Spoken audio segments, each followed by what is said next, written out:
महाराज 3 जगह पर नहीं रखना चाहिए। कितनी जगह पे नहीं रखना है? 3 जगह।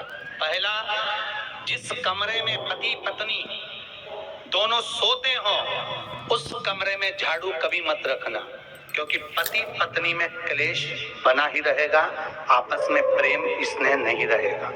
जिस कक्ष में पति पत्नी सोते हो रहते हो उस कमरे में झाड़ू कभी नहीं होना चाहिए, बुआरी नहीं होना चाहिए। दूसरा, जिस कक्ष में हॉल में लोग आकर बैठते हो और वहां कोई सोफा सेट लगा हो, कोई पलंग लगा हो, उस पलंग के नीचे, उस सोफे के नीचे झाड़ू नहीं होना चाहिए। सास और बहू का संबंध अच्छा नहीं रहता, विवाद होगा ही, ये पक्का है। तीसरा, अन्नपूर्णा का स्थान जहां पर भोजन बनता है, आप भोजन करते हो, रसोई घर में झाड़ू नहीं होना चाहिए। कारण, बच्चों में क्रोध आएगा, चिड़चिड़ प्रवृत्ति बनी रहेगी और बेटा और बेटी संबंध आप करना चाहते हो समाज में और बच्चे गलत जगह पर संबंध करने के लिए आतुर रहेंगे। इसलिए रसोई घर में बुआरी झाड़ू नहीं होना चाहिए।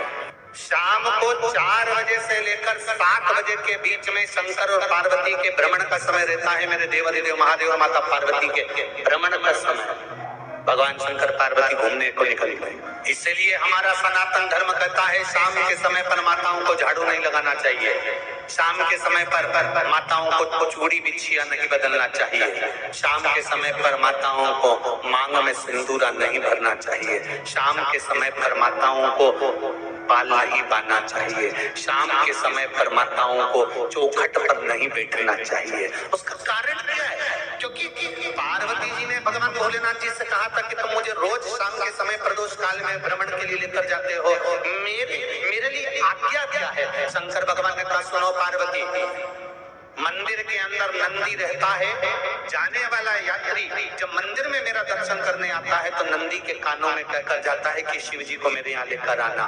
मैं नंदी के अनुसार उनके घर जाता हूँ। मेरा काम है उनका कल्याण करना और तेरा काम है उनके घर की नारी को अखंड सौभाग्यवती का वर प्रदान करना, ये तेरा काम।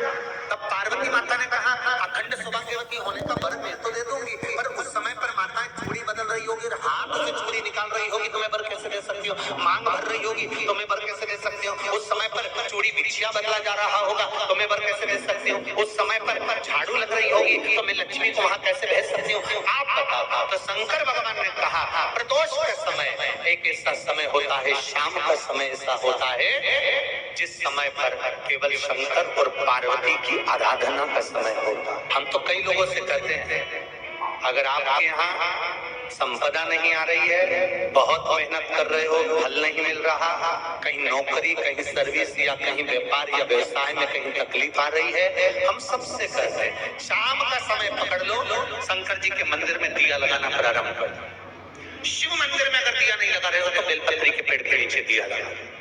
बेलपत्री और शंकर जी के मंदिर में दिया नहीं लगा रहा तो शंकर जी के मंदिर के बाहर चौखट पर दिया लगा। इतना भी नहीं कर सकते तो अपने घर के बाहर अपने द्वार पर दिया लगा दो, पर शंकर जी के नाम का श्री शिवाय नमस्तुभ्यम बोलकर शंकर भगवान को याद कर कर, अपनी कामना कर कर, बाबा का स्मरण कर कर, पंचाक्षर मंत्र नमः शिवाय, षडाक्षर मंत्र ओम नमः शिवाय, द्वादशाक्षर मंत्र ओम नमो भगवते वासुदेवाय, जो मंत्र तुमको याद है उसका स्मरण कर कर, लक्ष्मी हो चाहे नारायण हो चाहे राम हो चाहे कृष्ण हो, स्मरण कर कर शाम के समय बाहर दिया लगा दो, दरवाजे के पास लगा दो, वो सुनेगा जरूर, आएगा तो उसका वेलकम जरूर होगा और वो कुछ देकर जरूर जाए। श्री शिवाय नमस्तुभ्यम। गुरु जी ने बहुत ही अच्छे से मनोकामना पूर्ति उपाय बताए हैं। तो वीडियो अच्छी लगी तो लाइक करिएगा, चैनल को सब्सक्राइब करके कमेंट में हर हर महादेव श्री शिवाय नमस्तुभ्यम अवश्य लिखिएगा। नमः शिवाय, श्री शिवाय नमस्तुभ्यम।